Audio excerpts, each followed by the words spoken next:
فضا الکرم علم و حکمت کی مہکی فضا الکرم الکرم الکرم اے خدا Al-Karam Al-Karam high school, Sher Shah road, داتا نگر، بادامی باغ، لاہور۔ اعوذ باللہ من الشیطان الرجیم، بسم اللہ الرحمن الرحیم۔ میں الکرم ہائی اسکول داتا نگر بادامی باغ لاہور کی طرف سے آپ کے لیے ہشتم کلاس کے اردو اور اسلامیات کے لیکچر لے کر حاضر ہوں۔ یہ آج ہمارا لیکچر نمبر 2 ہے، جس میں ہم اسلامیات کا ٹاپک ڈسکس کر رہے تھے، حقوق العباد۔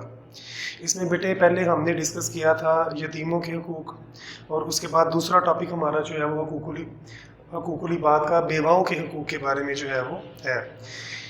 سب سے پہلے تو بات کریں گے کہ بیوہ عورت کون ہوتی ہے۔ ایسی عورت جس کا شوہر جو ہے وہ انتقال کر جائے، وہ عورت بیوہ کہلاتی ہے۔ تو اسلام سے پہلے اگر ہم انسانی تاریخ کو اٹھا کر دیکھیں تو ہمیں یہ پتہ چلے گا کہ عورتوں کے ساتھ کتنا ظلم جو ہے وہ رکھا گیا، کتنا ظلم کیا گیا ہے۔ جتنے بھی لوگ تھے وہ عورتوں پر بڑا ظلم کیا کرتے تھے، ان کو انسان نہیں سمجھا جاتا تھا، بھیڑ بکریوں کی طرح ان کو ٹریٹ کیا جاتا تھا۔ مثال کے طور پر عرب کے لوگ جو ہیں، جب وہاں پر کوئی عورت بیوہ ہوتی تھی تو وہ عورت اپنے شوہر کے خاندان کی غلامی میں چلی جاتی تھی، ساری زندگی ان کا غلاموں کی طرح کام کرتی تھی۔ اسی طرح سے جو یہودی ہیں، اگر کوئی یہودی مر جاتا تو اس کی بیوی اس کے بھائی کی ملکیت قرار پاتی تھی۔ ہندو مذہب میں تو ویسے ہی ہم لوگ جانتے ہیں کہ عورت کی کوئی عزت نہیں ہے۔ جب کسی عورت کا ہندو مذہب میں شوہر کا انتقال ہو جاتا تھا تو وہ عورت جو ہے وہ اپنے شوہر کی چتا کے ساتھ ہی اس کو زندہ جلا دیا جاتا تھا۔ یہ رسم تھی جو کہ ہزاروں برسوں سے چلی آ رہی تھی۔ اس کو ستی کی رسم کہتے ہیں، ٹھیک ہے۔ تو اب تو بہت جگہوں پر یہ منع کر دی گئی ہے، قانون بنا دیے گئے ہیں، لیکن ابھی بھی انڈیا میں جو ہے وہ یہ رسم کئی علاقوں میں جو ہے وہ چل رہی ہے۔ اس کے علاوہ ہمارا دین اسلام، اس نے بیواؤں کے جو ہے وہ ایسی عورت جس کا شوہر نہ رہا ہو اس کے حقوق مقرر کیے ہیں، اور جو کہ انشاءاللہ قیامت تک جاری ساری رہیں گے۔ سب سے پہلا آپ کیا تھا کہ خاوند کی وراثت میں عورت باقاعدہ حصہ دار ہے۔ پہلے عورت کو حصہ نہیں دیا جاتا تھا، لیکن خاوند کی جائیداد میں عورت کو حصہ دیا جاتا ہے، جو کہ 1/8 ہے۔ مثال کے طور پر اگر کسی بیوہ عورت کی جو ہے وہ شوہر کی جائیداد 1 لاکھ روپے ہے تو تقریباً 12,500 جو ہے وہ اس کی حقدار ہے وہ عورت، ٹھیک ہے۔ اس کے علاوہ سوگ جو ہے وہ جب شوہر مر جائے گا تو وہ عورت، اسلام نے یہ حصہ مقرر کیا ہے کہ 4 ماہ 10 دن، جس کو عدت بولتے ہیں، وہ عورت جو ہے وہ 4 ماہ 10 دن عدت کرے گی۔ اس کے بعد اس کو پوری آزادی ہے شادی کرنے کی، کوئی بھی اس کو منع نہیں کر سکتا، اس کی شادی میں کوئی بھی رکاوٹ جو ہے وہ نہیں ڈال سکتا ہے۔ ایک مختصر سا ہمارا آج کا ٹاپک تھا۔ اس کے علاوہ اس کا ثواب کیا ہے؟ اللہ پاک نے بیوہ اور مسکین کی مدد کرنے کے لیے یا اس کی کسی بھی کام میں دوڑ دھوپ کرنے کے لیے جو ہے وہ جو ثواب مقرر کیا ہے وہ مجاہد فی سبیل اللہ، یعنی کہ ایسا شخص جو اللہ کی راہ میں اللہ کی دین کی سربلندی کے لیے لڑتا ہے، ٹھیک ہے۔ تو اس کا جتنا ثواب ہے اس بندے کا بھی اتنا ہی ثواب ہے جو کسی بیوہ عورت یا مسکین کی مدد کرتا ہے۔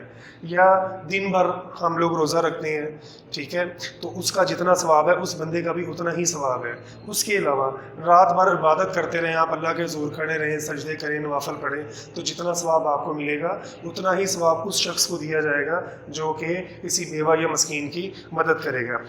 تو یہ آپ کی بک کا پیج نمبر جو ہے وہ 54 ہے، اس کا ٹاپک نمبر 2 ہے جو ہم نے آج مکمل کیا ہے۔ اب آتے ہیں ہم اردو کی طرف۔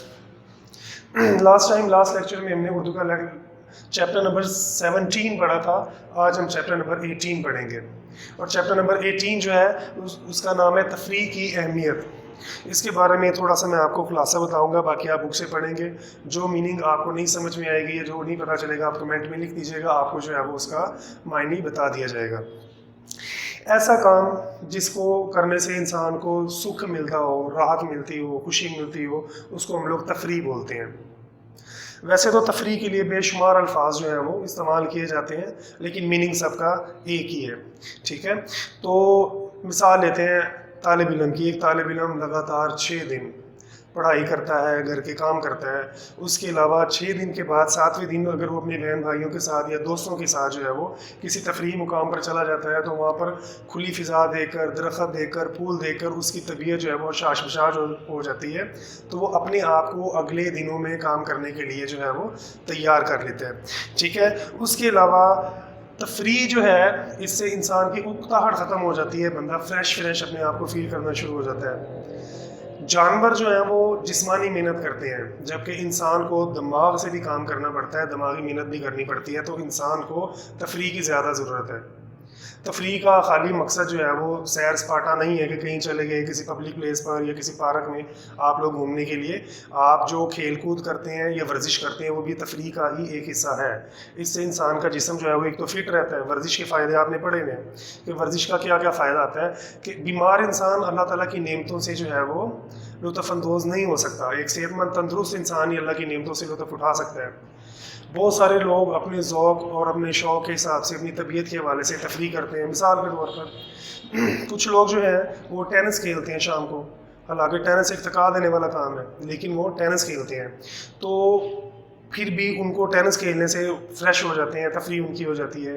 کچھ لوگ گرمیوں میں پہاڑوں پر جا کر تفریح کرتے ہیں یا سردیوں میں برف باری دے کر تفریح کرتے ہیں۔ کچھ لوگ شام کو اپنے دوستوں کے ساتھ نکل جاتے ہیں، گپ شپ کرتے ہیں تو وہ تفریح کرتے ہیں، یا کچھ لوگ اپنے بچوں کے ساتھ بیٹھ کر گپ شپ کرتے ہیں تو تفریح کرتے ہیں۔ تو تفریح جو ہے وہ اس کی مختلف اقسام ہے۔ تفریح انسان کے فائدے کے لیے ہونی چاہیے، ایسا نہیں ہونا چاہیے کہ تفریح کے آپ کو نقصان نہیں ہونا چاہیے۔ مثال کے طور پر گرمیوں میں جون جولائی میں آپ دوپہر کے وقت کرکٹ کھیلتے ہیں تو آپ تو بیمار پڑ جائیں گے، تو وہ آپ کے لیے نقصان دہ ہے۔ تو یہ ہمارا ایک چھوٹا سا ٹاپک تھا، اس کے کچھ مشکل الفاظ جو ہیں وہ میں آپ کو بیان کر دیتا ہوں۔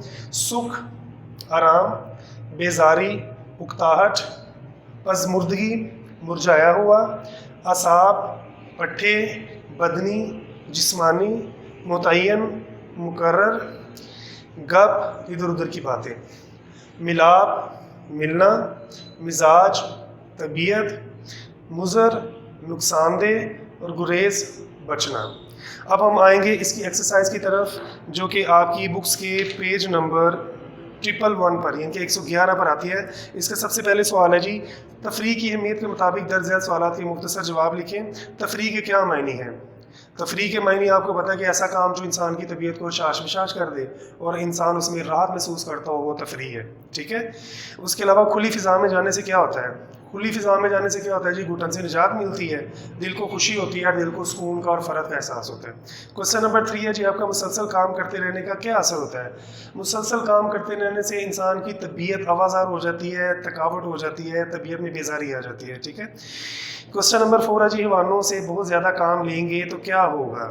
جب حیوانوں سے بہت زیادہ کام لیں گے تو کیا ہوگا؟ تھک جائیں گے، وہ بیمار پڑ جائیں گے اور وہ آپ کے کام ٹھیک طرح سے نہیں آ پائیں گے۔ کوسچن نمبر 5 ہے جی، قرض لے کر تفریح کرنے کے کیا نتائج ہوتے ہیں؟ اگر آپ قرض لے کر کسی سے پیسے ادھار لے کر تفریح کرنے کے لیے جاتے ہیں تو ظاہر ہے ادھار تو واپس کرنا ہے، تو جب وہ قرض کی واپسی کا تقاضا کرے گا اور آپ نہیں دے پائیں گے تو اس طرح سے تعلق داری جو ہے وہ خراب ہوتی ہے۔ آپ کا کوسچن نمبر 2 ہے، MCQs کا تفریح کی اہمیت کے مطابق درج ذیل سوالات کے درست جواب کی نشاندہی کریں۔ کشادہ فضا میں جانے سے دل کو خوشی ملتی ہے، کوئی تفریحی کام کرنے سے خوشی ملتی ہے، صحت افزا مقامات کی سیر زبردست تفریح ہے، بیل ہل چلاتے ہیں کھیتوں میں، اور تفریح سے بدن میں آتی ہے چستی۔ درج ذیل کوسچن نمبر 3 ہے جی، درج ذیل الفاظ و تراکیب کے معنی لکھیں۔ قوت کار، کام کرنے کی طاقت، تھکاوٹ، سستی، مضر، نقصان دہ، مشقت، محنت، پزمردگی، مرجھایا ہوا، بوجھ بننا، کسی کے لیے زحمت بننا۔ کوسچن نمبر 4 ہے جی، درج ذیل الفاظ کی جمع لکھیں۔ لفظ، الفاظ، معنی، معانی، احساس، احساسات، وقت، اوقات، حیوان، حیوانات، موقع، مواقع، مشکل، مشکلات، یوم، ایام، حق، حقوق۔ اس کے بعد ہے جی، سبق تفریح کی اہمیت کے مطابق مناسب لفظ کی مدد سے خالی جگہ پر کریں۔ فرحت، راحت اور تفریح، ان سب کی الفاظ کی اصل ایک ہی ہے۔ مسلسل کام کرتے رہنے کے سبب اس کو تھکاوٹ محسوس ہونے لگتی ہے۔ کچھ لوگ سارے دن کے کام کاج کے بعد شام کے وقت باقاعدگی سے ٹینس کھیلتے ہیں۔ یہ مزاج اور ذوق پر منحصر ہے کہ ایک شخص کے لیے کون سی بات فرحت بخش ہے۔ ایک طالب علم 6 دن لگاتار پڑھائی کرتا ہے۔ اس کے بعد غلط درست ہیں جی، کھلے ماحول سے، کھلے اور کشادہ ماحول سے آنے میں خوشی ملتی ہے، درست۔ گھر کا سودا لانے کے لیے روزانہ 1 دفعہ آپ کو بازار نہیں جانا پڑتا، غلط۔ جو گھر سے باہر نکلنا اچھا نہیں سمجھتے وہ گھر کے مطالعے سے دل بہلاتے ہیں، درست۔ اگر آپ انتہائی گرمی کے دنوں میں کرکٹ کھیلیں گے تو بیمار پڑ جائیں گے، ظاہر سی بات ہے، درست۔ کھیل کود کے سبھی معقول کام تفریح کے کام نہیں ہیں، غلط۔ اس کے بعد ہے جی کوسچن نمبر آپ کا 7، لفظ اسلام سے 10 الفاظ ردیف وار واضح کریں۔ ردیف وار کیسے لفظوں کو ہم لوگ لکھتے ہیں، یہ آپ کو کلاس روم میں تفصیل سے سمجھایا جا چکا ہے، اس کا میں بول رہا ہوں، سنیں ذرا۔ اسلام، مسلمان، نیکی، یقین، ناکام، محبت، تلاوت، توفیق، کینچی۔ مندرجہ ذیل لاحقوں کی مدد سے 3 دن الفاظ بنائیں۔ یہ الفاظ جو ہیں یہ آپ کو ساتھ کے لاحقے جو ہیں وہ آپ کو گرامر میں کام کروایا جا چکا ہے، تو وہ آپ لوگ خود بھی کر سکتے ہیں۔ میں الفاظ بول دیتا ہوں، بان، فشاں، زاد اور خور۔ لاحقے جو ہیں وہ بعد میں لگانے ہیں، سابقے جو ہیں وہ پہلے لگائے جاتے ہیں۔ یہ ہماری ایکسرسائز کمپلیٹ ہو گئی ہے۔ تو اگر آپ کو کسی بھی قسم کا کوئی مسئلہ، کچھ الفاظ معنی یا کچھ بھی پرابلم آتی ہے لیکچر میں، یا آپ پڑھتے ہیں لیسن کو، کوئی پرابلم ہو تو پلیز کمنٹ باکس میں آپ لکھ دیجیے گا، آپ کو آپ کے متعلقہ سوال کا جواب دے دیا جائے گا۔ اللہ حافظ۔